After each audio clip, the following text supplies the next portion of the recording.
Hal-hazırda bizim komandamız uşaqlar başlayırlar. Kahoot yarışmasına başlayırlar. Kripto Az İbo burada. Burada Kripto Az komandası həmçinin tanıdığımız, bildiyimiz uşaqlar və Kahoot yarışmasına qoşulduq və iştirak edib çoxlu bonuslar qazanacağıq. Uşaqlar birinci yarışmadan sonra burada gördüyünüz kimi ləziz təamlardan istifadə edib çay içib burada da həmçinin belə bir maraqlı bir tədbir keçirdik. Salam əleykum, sizi xoş görmüşük bugünkü tədbirdə. Bitcoin ilə əlaqədar qiymətini deyə bilərsinizmi? Bir aydan sonra Bitcoin harda olacaq? Bir aydan sonra bugün. Bu ayın neçəsidir? Baxaq bir tane. O vəziyyət tapa bilmir. 18 il. Fevralın 18-nə proqnozunuz nədir Bitcoin ilə əlaqədar olaraq? 95.000 dolardır. 108.400 qiymət var. Açım 100. Yatırım tavsiyəsi deyil amma. Deyil amma. Məncədəki yeni. Yaxşı, yəni aşağı yoxsa yuxarı gedəcək? Aşağı gedəcəyini deyirsən. 95.000-dən daha aşağıda olacaq. Baxarıq ona da, baxarıq. Sumqayıtda məsləhətli 2 otaqlı mənzil nə məsləhət görür? Var əl, çox sağ ol, minnətdaram. Danışarıq ona. Bitcoin qalxanda sizə əlaqə saxlayacaq. Bitcoinin qiymətini harada fikirləşirsiniz? 90 min. 90.000? Düşəcək yəni. Düşəcək deyil. Baxacağıq. Xəlil bəy həmçinin bizim Crypto Sound qrup admini. Arada mafiya oyunuza da oynamaq üçün, yəni qoşula bilərik qrupa.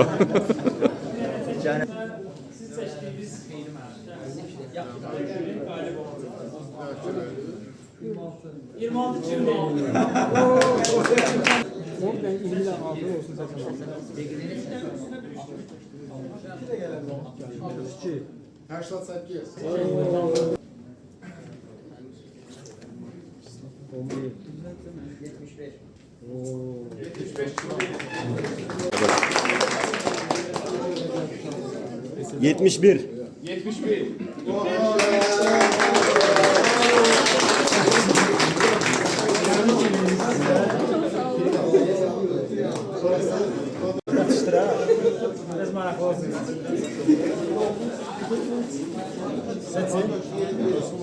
Salon restoranında administratör 2 kat qabağa 23. 23.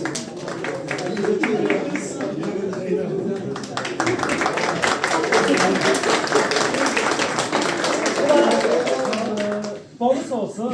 Ben son bilendiğini bundan da bitireyim. Bir dənə də çıxır.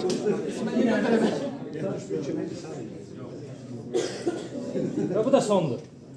21.